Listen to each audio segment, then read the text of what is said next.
ৰকিবুল হোসেনক জিকাব সকলে ৰকিবুল হোসেন ডাঙৰীয়াক জিকাব মই শুনি আহিছো বোলে ইয়াত বহুত বদৰুদ্দিন আজমলক ভোট দিয়া মানুহ আছে মৌলানা বদৰুদ্দিন আজমল ডাঙৰীয়াক ভোট দিয়া মানুহ কিমান আছে ইয়াত কিছুমানে হাত লগা নাই মনে মনে ভাবি আছে চাগে মৌলানা বদৰুদ্দিন আজমলক ভোট দিয়া মানুহ কিমান আছে ইয়াত মৌলানা বদৰুদ্দিন আজমলক ভোট দিয়া মানুহ কিমান আছে ইয়াত আছে নেকি মই এটা কথা কওঁ দেই বিশ্বাসঘাতক আছে তেতিয়াহ'লে আটাইতকৈ ডাঙৰ কাট্টাৰজনৰ নাম মৌলানা বদৰুদ্দিন আজমল হয়নে নহয় বদৰুদ্দিন আজমল ডাঙৰীয়া আৰু হিমন্ত বিশ্ব শৰ্মাই যে মিলিজুলি কাম কৰে এওঁলোক যে মিলি ভকত এইটো হয়নে নহয় আপোনালোকে জানেনে নাই বাৰু সঁচাকে জানেনে নাই বদৰুদ্দিন আজমল ডাঙৰীয়াক ভোট দিয়া মানে বিজেপিকে যে ভোট দিয়া এইটো আপোনালোকে জানেনে নাই সঁচাকে জানেনে মই দুটা উদাহৰণ একদম সঁচা উদাহৰণ মই MLA আপোনালোকে জানে মই কেনেকুৱা MLA জানে নাই মই জেইলত থাকোঁতে MLA নমিনেশ্যন দিছোঁ মই ইলেকশ্যন জেইলৰ পৰা খেলিছিলোঁ বুলি জানেনে নাই জানে আৰু ইলেকশ্যন জেইলৰ পৰা খেলোঁতে ৰাইজে মোক জেইলতে ভোট দিলে বুলি জানেনে নাই ৰাইজে মোক ক'তো দেখা নাই কিন্তু ৰাইজে মোক ভোট দি জিকাই দিলে কেলে জিকালে কাৰণ বিজেপিৰ দাদাগিৰিৰ বিৰুদ্ধে ৰাইজে মোক ভোট দিলে হয়নে ৰাইজে ভাবিলে যে এই ল'ৰাটোৰ ওপৰত বহুত অন্যায় কৰিছে ইয়াক কেনেকে আমি জেলত থাকিবলৈ দিলোঁ মোক ৰাইজে জিকাই দিয়াৰ কাৰণে কোৰ্টে মোক কেছৰ পৰাই খালাচ দি দিলে যেতিয়া কেছৰ পৰা মোক খালাচ দি দিলে কোৰ্টে আকৌ হিমন্ত বিশ্ব শৰ্মা আৰু অমিত শ্বাহে কথা পাতি এইবাৰ গুৱাহাটী হাইকোৰ্টত আবেদন কৰি মোৰ কেছটো আকৌ লগাই দিলে মই তেতিয়া আকৌ এবাৰ সুপ্ৰিম কোৰ্টলৈ গ'লো সুপ্ৰিম কোৰ্টত মই ক'লো যে মোক এনেকে অন্যায় কৰিছে মোক লোৱাৰ কোৰ্টে খালাচ দি দিছিলে কিন্তু মোৰ ওপৰত আকৌ কেছ বহুৱাই দিছে সুপ্ৰিম কোৰ্টে অৰ্ডাৰ দিলে যে অখিল গগৈক একদম কেছ শেষ নোহোৱালৈকে কোনোদিন তোমালোকে গ্ৰেপ্তাৰ কৰিব নোৱাৰিবা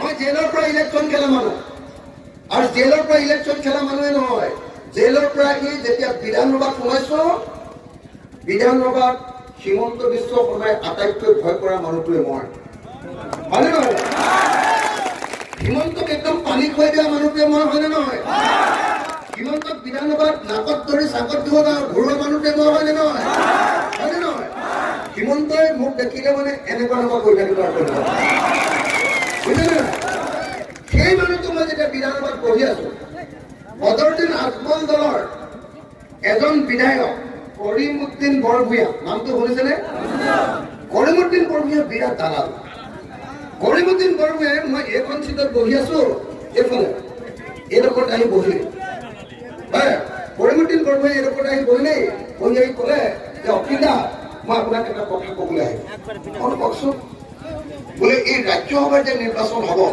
এই যে পবিত্ৰ মাৰ্ঘেৰিটা আৰু ৰিপুণ বৰা উঠিছিলে যে ৰাজ্যসভাৰ নিৰ্বাচন এই যে ৰাজ্যসভাৰ নিৰ্বাচন হ'ব সেই নিৰ্বাচনত হ'লে যে সেই নিৰ্বাচনত আপুনি বিজেপি দলক ভোট দিব লাগে মই কি ক'লে আপুনি বোলে আপুনি বিজেপি দলক ভোট দিব লাগে মই কি বোলে না আপুনি খং নকৰিব তাৰমানে আমি মুছলমান মানুহটো আমি যদি ভোট দিওঁ আৰু মুছলমান মানুহে যদি গম পায় আমাকতো কাটি দিব মাৰি দিব কিন্তু আপুনি ভোট দিলে একো নহয় আৰু আপোনাক চব মানুহে বিশ্বাস কৰে আপুনি ভোট দিলে কোনেও গমো নাপাব গতিকে আপোনাক 3 কোটি বা 5 কোটি টকা যি লাগে দিম কিন্তু আপুনি বিজেপিক ভোট দিব মই কি কৰি এনেকে বুলি কওঁতে ভয়তে মোক খংটো বেছি বুলি চবে জানে ভয়তে মানুহটো উঠি তাৰ পৰা পলাই দিলে বুজিছেনে তাৰমানে কি তাৰমানে বদৰুদ্দিন আজমল পাৰ্টি যে বিজেপিৰ বি টিম বিজেপিৰ এজেণ্ট বিজেপিৰ দালাল এইটো প্ৰমাণ হ'ল নে নাই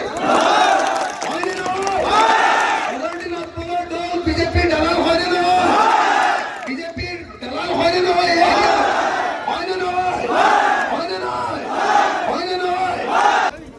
হিমন্ত বিশ্ব শৰ্মাৰ অফিচৰ পৰা উজনি অসমৰ সব SP বিলাকলৈ আৰু DC বিলাকলৈ এখন WT মেছেজ গৈছে আৰ্জেণ্ট এটা ফেক্স মেছেজ গৈছে WT মেছেজ সেই মেছেজটো যোৱাৰ পাছত মই যিটো MLA এজন SPয়ে মোলৈ লগে লগে সেই মেছেজটো পঠিয়াই দিলে।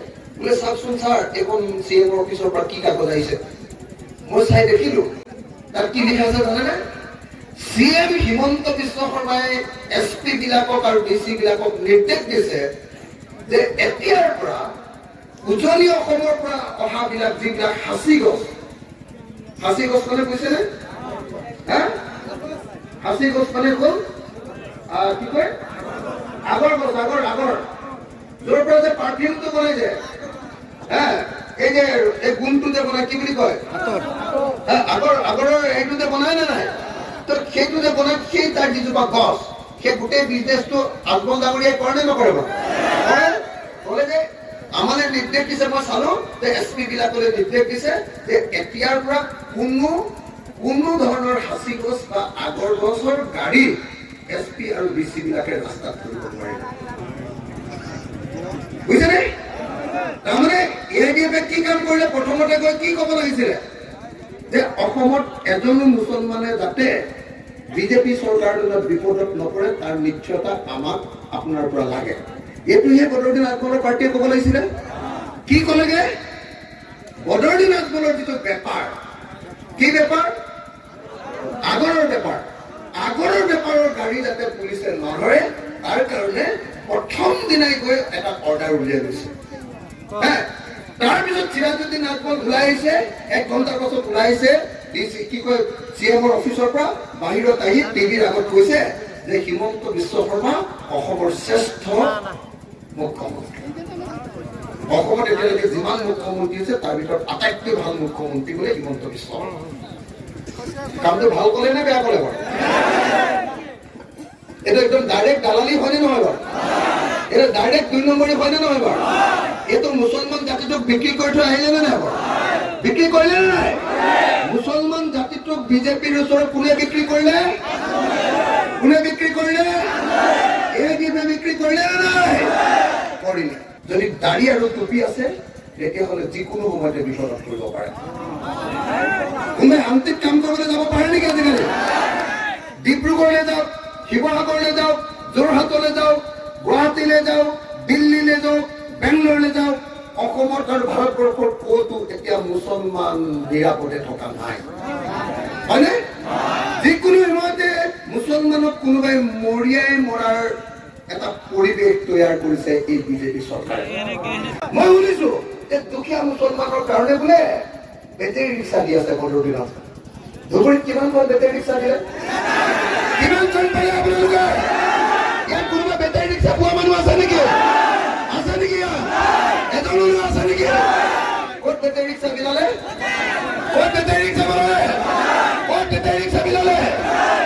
মৌলানা বদৰুদ্দিন আজমলক এইবাৰ আপোনালোকে ভোট দিব নে নিদিয়ে? চবে নিদিয়ে?